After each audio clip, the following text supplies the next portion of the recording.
Hi, I'm Divine Harmony, and I'm bringing you the weekly Cosmic Insight Forecast for June 20th through the 26th. I'm doing these video blogs with a special goddess forecast in anticipation of the women's only online conference, the Sex God Yoga Conference, coming up in July. More information on that conference at the end of this video. We have another powerful week unfolding. It feels like that's really been par for the course, and honestly, that feels apt and true to me. This whole entire year has been full of opportunities for growth and evolution, and also confrontation with where we're stuck and where we're staying stuck. And if we really do want growth and evolution, we need to do things differently. And so that's a very edgy place to be, I know a lot of people, personally and professionally, clients, that feel like they're in between a rock and a hard place. And that's very Saturn Neptune square. We just had Saturn square Neptune for the second of 3 times last week on Friday, I believe, Friday. And so we're in this frequency all year long. And it's been dominating since fall of last year. It was exact right around Thanksgiving of 2015 for the first time. Just had the second one, and we'll have one more, and I believe it's September. And so, yeah, that Saturn-Neptune square is between a rock and a hard place. Saturn is reality, and Neptune is dreams. Saturn is the past, and Neptune is the ideals that we want to manifest, in the now or in the future. And these two conflicting with each other is an amazing opportunity for anchoring in our dreams, getting really clear with the Saturn energy at what we need to do for our ideals to manifest. And, the positive side of Neptune is being guided by the soul's vision, by inspiration, by the divine. But the shadow side of these two confronting each other is really honestly looking at where are we wearing rose-colored glasses? Where are we deluding ourselves? Where are we deceiving ourselves or others? Where do we not want to see ourselves clearly, others clearly, or the world around us? Or we could be defaulting, into Saturn and just like shutting down emotionally and sucking it up and ignoring our dreams and ignoring our high self. And so it's a very powerful time right now. And we've got that in focus this week, but we also have some other amazing things in focus as well. So I will let you know about it all. So we will start off with Monday, the 20th. First of all, the sun at the very last degree of Gemini trines Juno, the asteroid goddess of partnership and marriage, at the very last degree of Libra. She's currently retrograde. She's actually stationing direct this week on Wednesday. So she's coming to a standstill. She's slowing down. When planets go retrograde, first they're moving in direct motion, they're going forward, and then they slow down, come to a stop, and then go backwards, and they go over all the degrees they just went over once for the second time, and then they slow down to stop, and they go direct again, and they go over all the degrees they went over twice already. And this is all from our perspective on Earth. Planets don't actually turn around and go backwards. If you were to go off planet, go to the sun, you're not going to see planets go backwards. It's all from, or asteroids in this case, Juno is an asteroid, it's all from our Earth-based perspective. But we live on Earth, and we've been divining the stars from Earth for eons, and so what we see from Earth has significance. And so the retrograde motion has significance. Retrogrades are a time of turning within, can be very shamanistic and spiritual if you work with them consciously, but they're also a time of going over the past and dealing with the past, particularly the aspects of past that didn't get dealt with. And Juno, the asteroid goddess of partnership and marriage, with her retrograde in Libra, the sign of relationship, there's big stuff up right now around what have we not dealt with in relationships in our lives, in commitments in our lives, past or present. Also, the 29th degree of any sign is a karmic completion degree. And so it's really the last degree of every sign is that last bit of time in that sign before it moves into a new sign. And so it's like tying up all the loose ends. Whatever you haven't completed, you need to complete it now because we're going to move into a new energy. And so there's that kind of energy playing out right now in relationships. This isn't just romantic, although Juno is the wife asteroid. It has to do with business partnerships. It has to do with any kind of contractual arrangements where money is involved.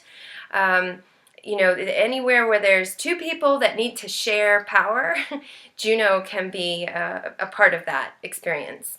And also, on a deeper level, I personally see Juno as the commitment we make to ourselves. And so, Sun trine Juno, and actually the full moon, which happens right after the Sun trine Juno, the full moon is going to be sextile to Juno. So Juno features hugely in this full moon.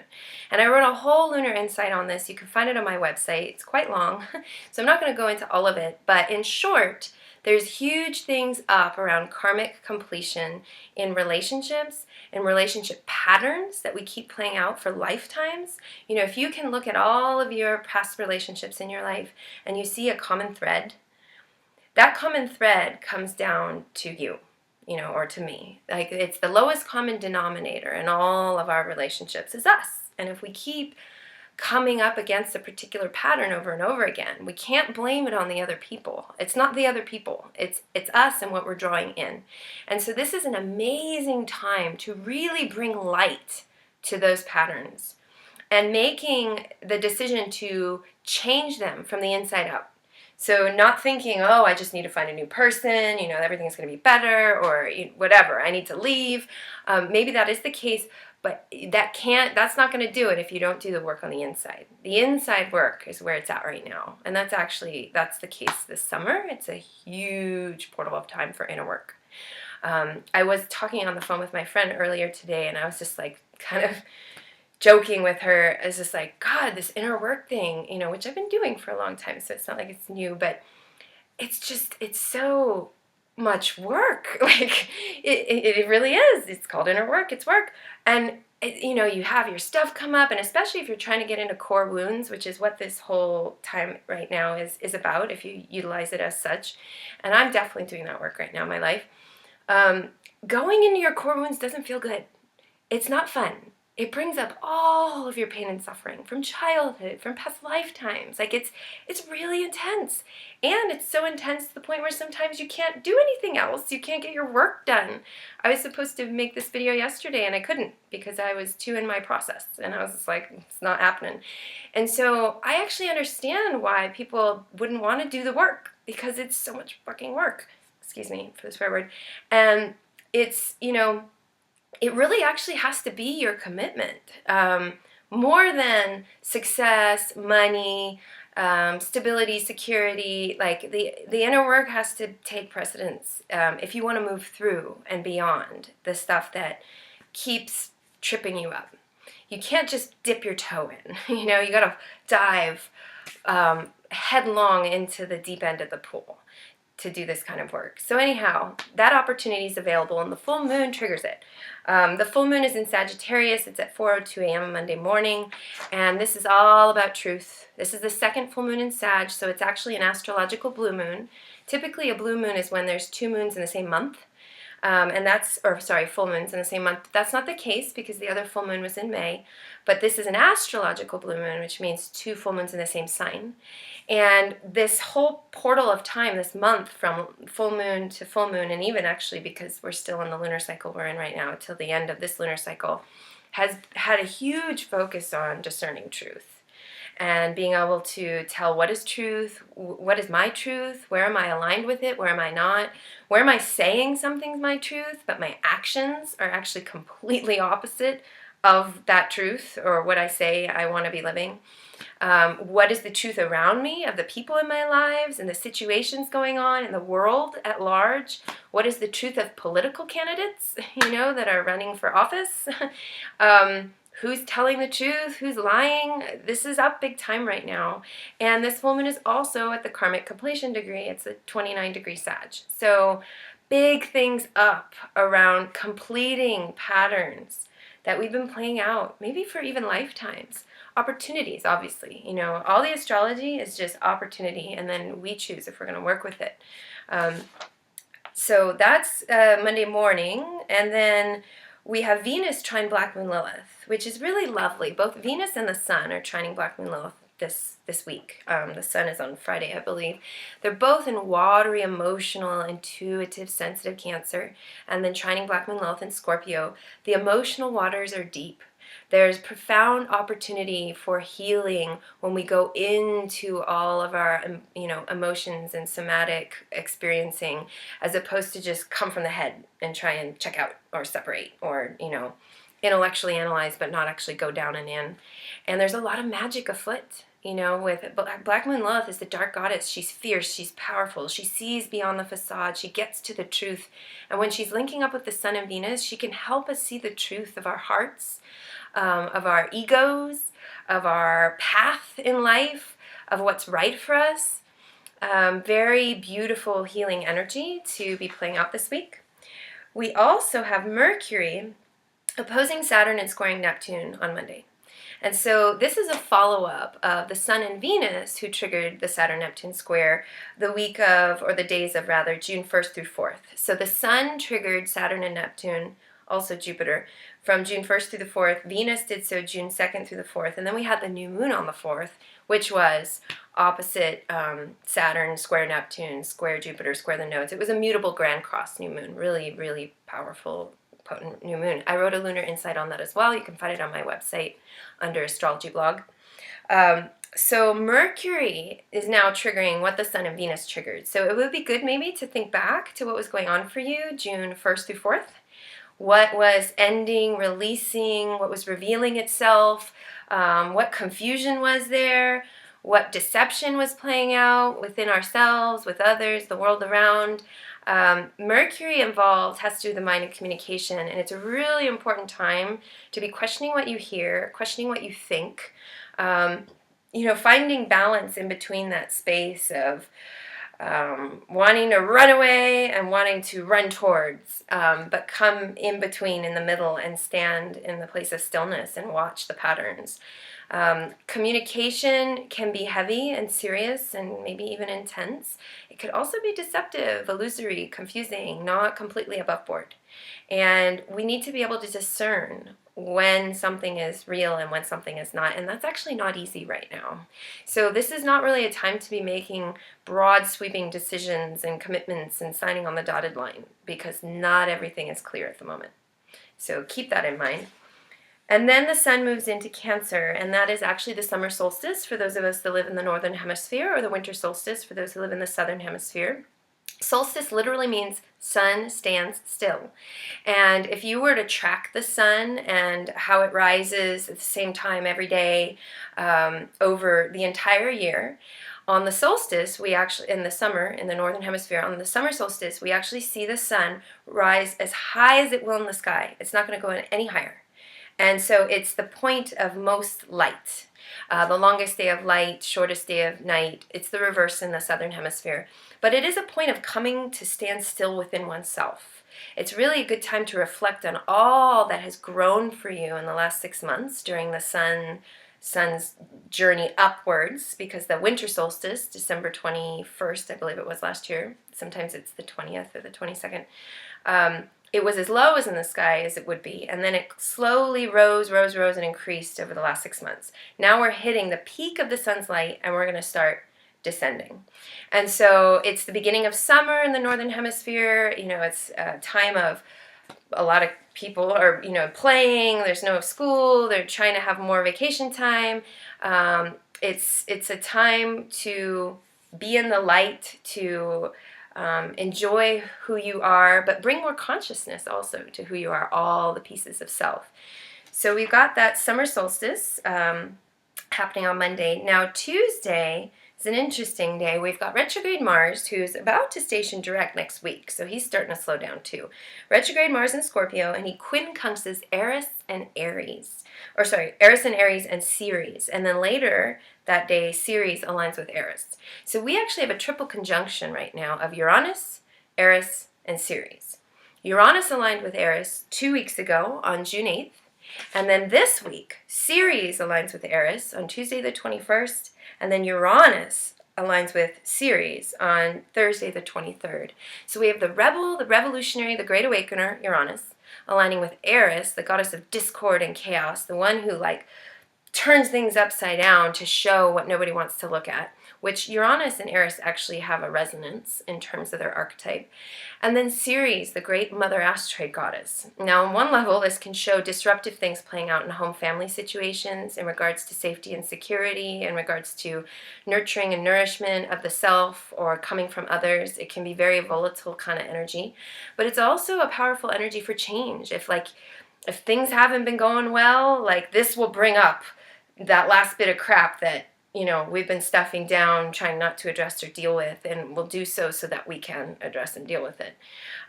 Ceres is also the goddess of womb and tomb and of loss and renewal. And so she, in her myth, she knew intimately the journey of losing someone that she loves dearly, her daughter Persephone, and then moving through the dark night of the soul of that loss and then coming back out rebirthed.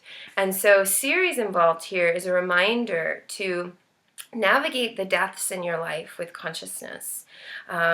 Embrace them, you know, inner deaths, letting go of patterns, old ways of being and doing, outer deaths, letting go of people, situations, career stuff, who knows? It all depends on where it's playing out in your chart.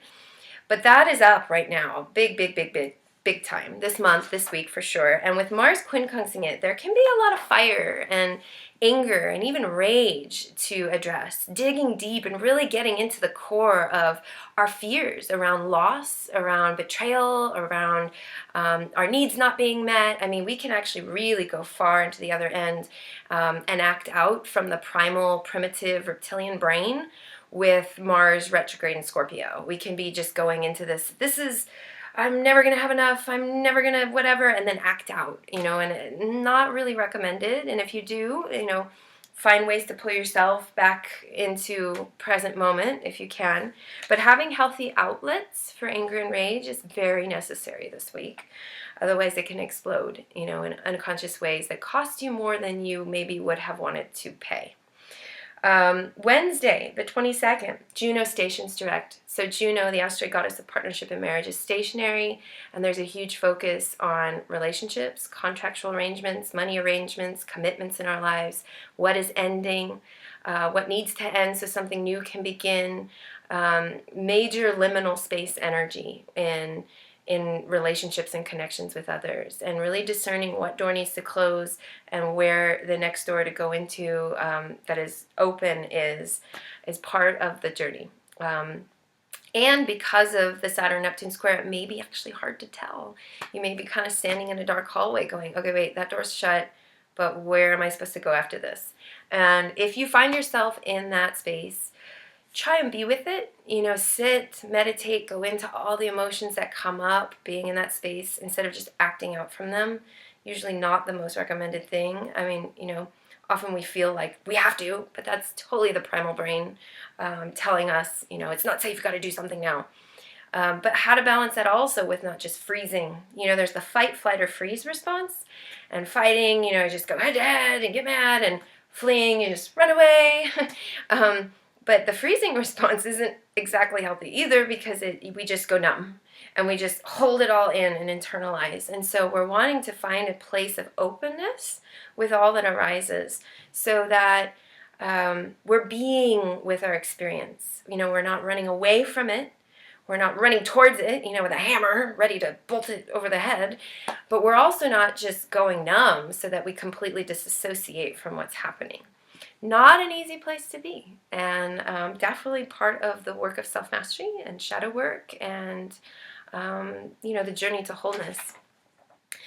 And then later that day on the 22nd, Mercury squares Jupiter in the nodes and then quincunxes Pluto. So Mercury triggers the Jupiter North Node Pluto trine. And I mentioned this last week, but Jupiter is aligning with the North Node. And I think that's actually, it's this week with the mean North Node. And also with the true North Node was last week. So we have one more alignment of Jupiter in the North Node, and then Jupiter will trine Pluto at the end of the week. And last week and into the week before, we had Pluto trining the North Node. This is amazing astrology. Like, new things are anchoring in. The Saturn Neptune square is dissolving whatever is not in alignment.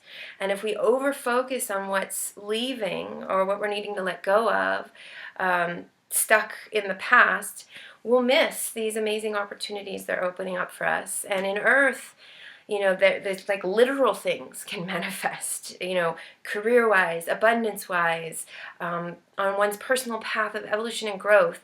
The thing, though, that's key is that Virgo is the sign of integrity and humility and doing the inner work, and Capricorn is the sign of mastery and personal responsibility. And those are the things we need to be super aligned with right now. We can't be aligning with our wounded selves that are running us amok. Like, we need to be very centered in our integrity, in our commitment to doing the work, in our commitment to self-mastery. And when we do that, and we make that our focus, the things that will open up, I mean, you can't even begin to imagine them. Like, this is a very powerful aspect that's playing out. And so Mercury triggering it can bring in information around where you're stuck and where you need to move forward, and where ideas, like, because Mercury's in Gemini, so it's like our thoughts about reality can be tripping us up. It's like keeping us stuck. We create with our thoughts. So if we're thinking, oh, this always happens, this is always going to happen, well, yeah, it's always going to happen because you keep always doing what you've always done. You're going to keep on getting what you've always got. If you want something different, it's a time to question your thoughts and your attitudes and your perception of reality. And then the next step of that is to then take different actions. Like, you can't look at your whole history in life and wonder why does it keep playing out that way if you don't take responsibility for your piece in it. And so that's important right now. And Mercury-Pluto could bring up some intensity and communication, power control dynamics. I recommend steering clear of them and instead use the Pluto energy to dig deep and look at the truth of yourself. Always more useful, I would think. Thursday the 23rd, Uranus aligns with Ceres. So the rebel, revolutionary, great awakener aligns with Ceres, the great mother asteroid goddess. And this can be sudden and unexpected things happening in home family dynamics, in terms of safety and security, internally, externally. A need for more space and freedom, but we need to really check in too about where's that sourcing from, because if the need for space and freedom is sourcing from disassociation and engulfment, fears. I've been studying attachment theory a lot lately. I studied it years ago in college, but now I'm back with it. And the attachment, there's the secure attachment, which is the balanced one, and then there's anxious and avoidant. And avoidant, Uranus conjunct Ceres can manifest as avoidant tendencies. It's like, run away. I don't want to deal with this, all this shit that's coming up. And, so being able to check in with that is important, but it's also a time of breaking free, especially if you've kind of like parked it on the side of the road and didn't make changes and kind of was waiting for things to change. This is a time of agency, stand up and be the change you wish to see in the world. There could possibly be things going on globally. Ceres is the goddess of the environment, and so there could be something that we're being aware of, paying attention to. I do know there's crazy hot days right now in California, Nevada, and Arizona, and I live in Arizona right now. Sedona is going to be like 111 today, and I think Phoenix is 120, and so all this fire, Uranus and fiery Aries with Ceres in Aries and add an Eris, that's definitely a manifestation. And then internally, the fires can be burning, and so what do you do with that fire? Is it creative or is it destructive? Really checking in on how to work with this energy so that you make positive change, become the agent of change in your life, as opposed to burning bridges and destroying things that in hindsight, perhaps you wouldn't have done that, but you're being reactive and impulsive and, coming from the primal reptilian brain. So that's Thursday. Friday, Jupiter aligns with the mean north node in Virgo.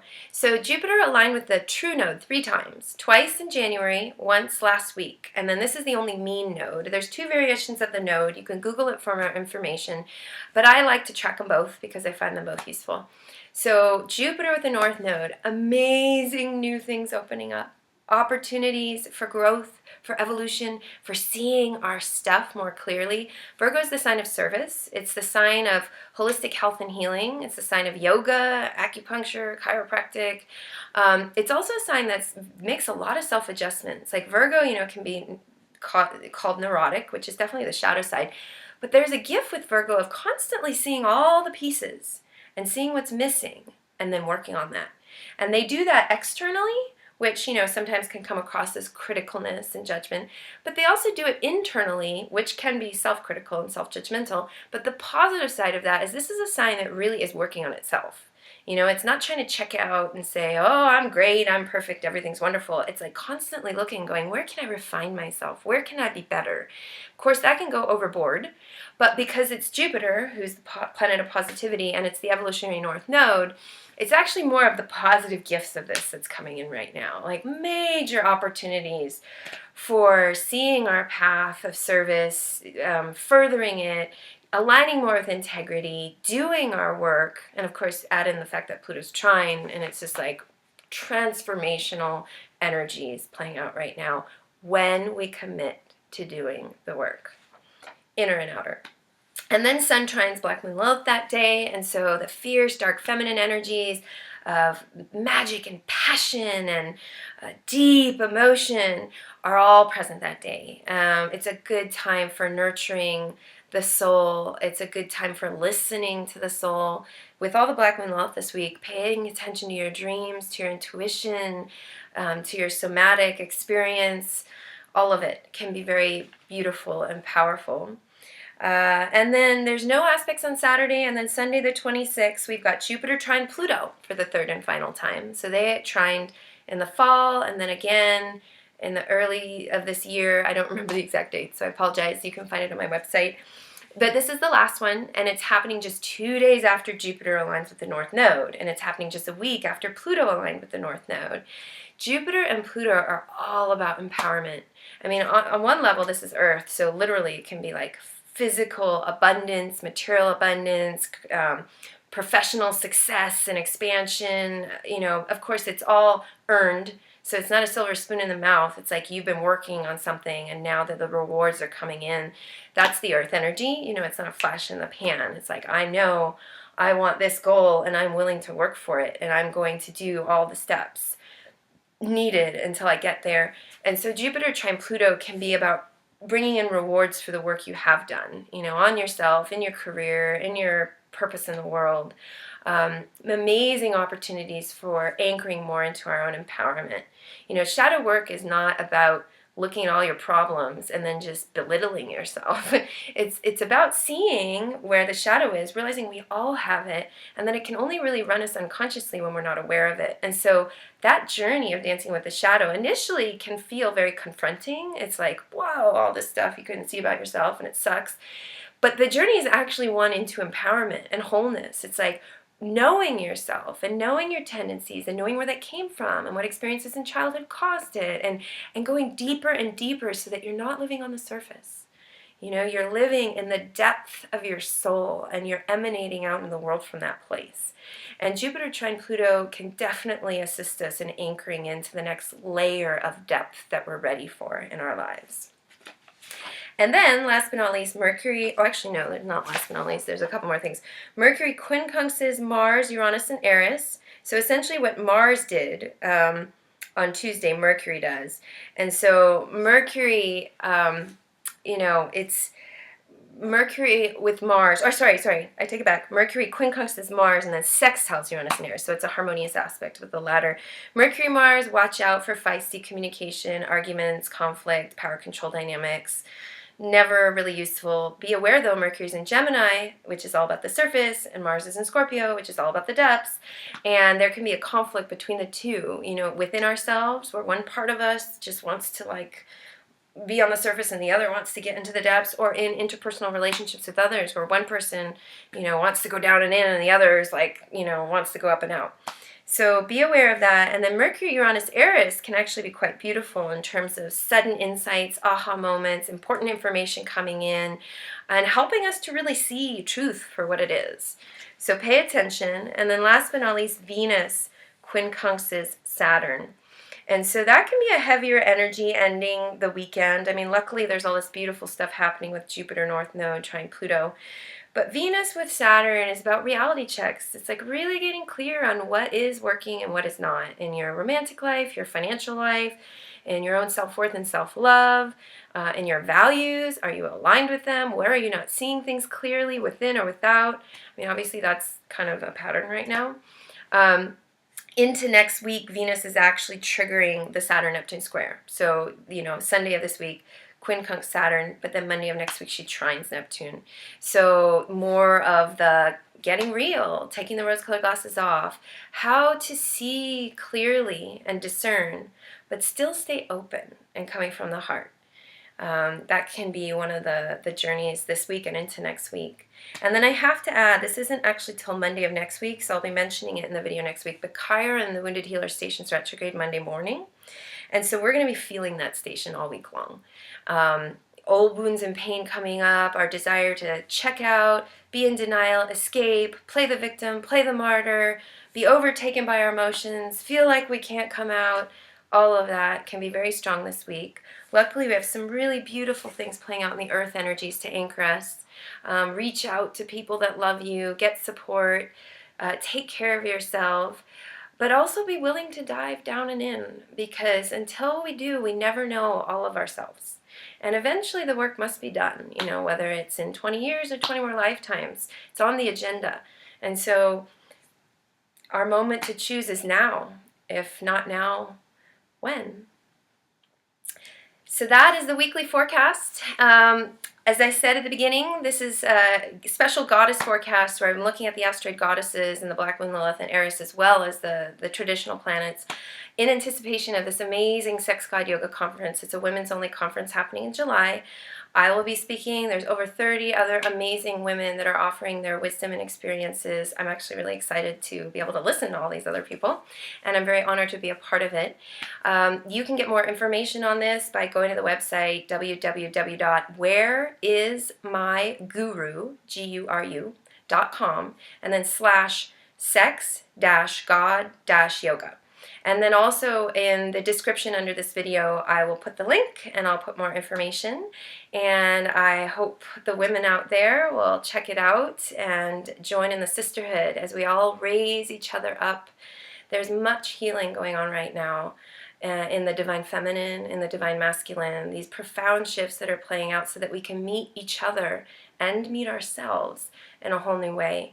And this Sex God Yoga Conference is an offering for women who are on the path of doing this work. And I'm so grateful to have you all journeying with me, sisters. So grateful for the sisterhood.